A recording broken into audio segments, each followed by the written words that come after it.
I'm so excited about this video because, oh my goodness, I found pictures. So if you did not see the video that I talked about how I opened my boutique, I'll post the link in the description box below. But in this video, I want to share with you how I opened my second boutique. I didn't want to make the other video too long. So I wanted to share with you guys why and how I opened up my second boutique. And I wanted to share with you guys two little, we'll call them miracle stories that got me into my store as well. Okay, so when I was on Main Street, and here is the actual store, where my store was located, it was a particular audience out there. So they were mainly Caucasian women that my store was located in on Main Street. And so I used to go to this place called Patapsco Flea Market on the weekends. It's like this big building where people would come in and sell all kinds of stuff.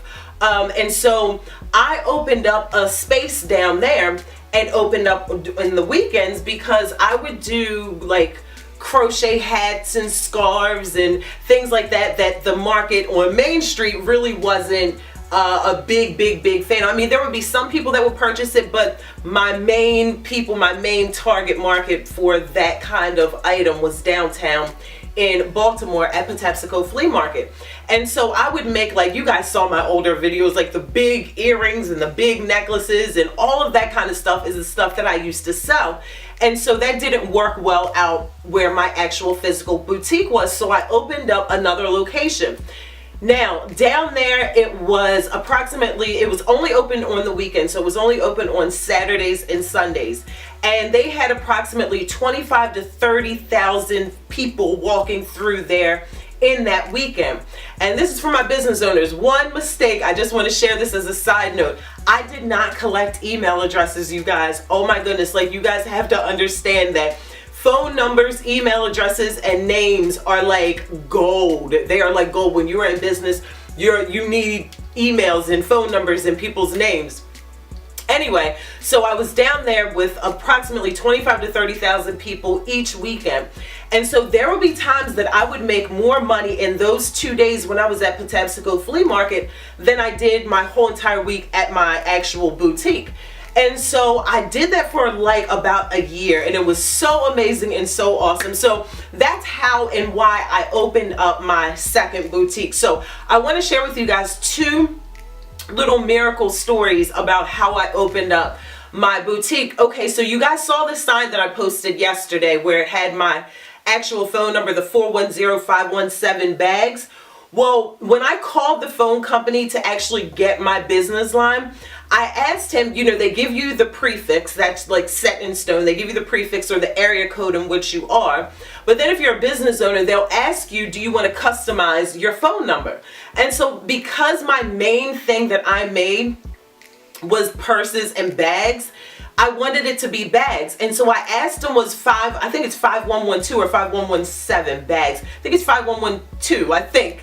But anyway, it spells out bags. And so when he ran that number through, he said to me, he goes, ma'am, I have been working for the telephone company for 23 years, and there has never not one time been a phone number that just went straight through without having to change the prefix or manipulate the area code, but the prefix or the first 3 digits. And it was just so awesome. So that was one miracle. It was just like, you know, he like celebrated. He was like shocked that in 23 years that was his first time, and I was just like, yay, this is a sign from God. You know how my thinking was. Anyway, so the second story is, so I told you guys how my mindset used to be back then. So in order to have my business, I needed to open up a business banking account.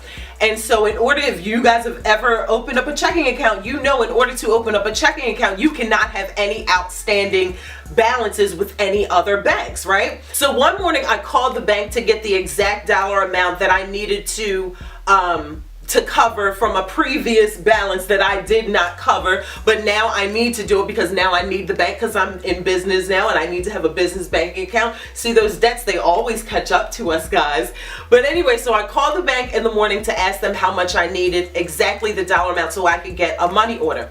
So that day I went to work. Well, while I was at work, I of course lost the little sheet of paper that I wrote the dollar amount on because I was not organized back then.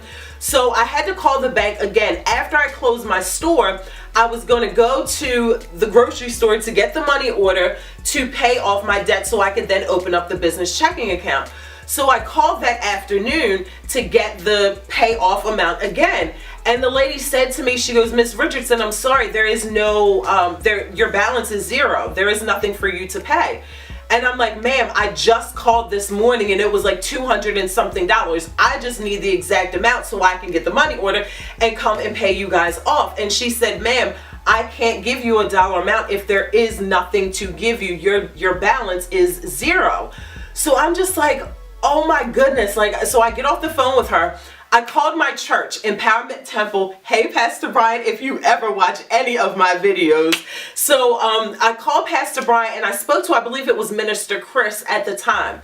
And I told him that I had called the bank, that I was opening up my business. I had called the bank that morning and they told me that that I owed them $200 and something. And then later on that day, I called them again and they told me that the balance was zero. And I'm like, "What do I do?" And he said, "You thank God." So I thanked God and moved on, and opened up my checking account. And so that was another story that I wanted to share with you guys, just to let you guys know that when you make a decision, when you step out and do the thing that's in your heart to do, there will be a path that just opens up for you, and you'll meet people and things and places. All these things will just seemingly start to come together, but there is no coincidence. It's coming together because you're walking in your divine path, and that's the way that it's supposed to be. And you're going to meet the people that you're supposed to meet, and you're going to manifest the things that you're supposed to manifest. But it's all up to you. It's all up to you. If you decide to put one foot in front of the other, even if you cannot see the whole staircase, like Dr. Martin Luther King says, even if you cannot see the whole staircase, just take one step, and I promise you that the next step will be revealed to you.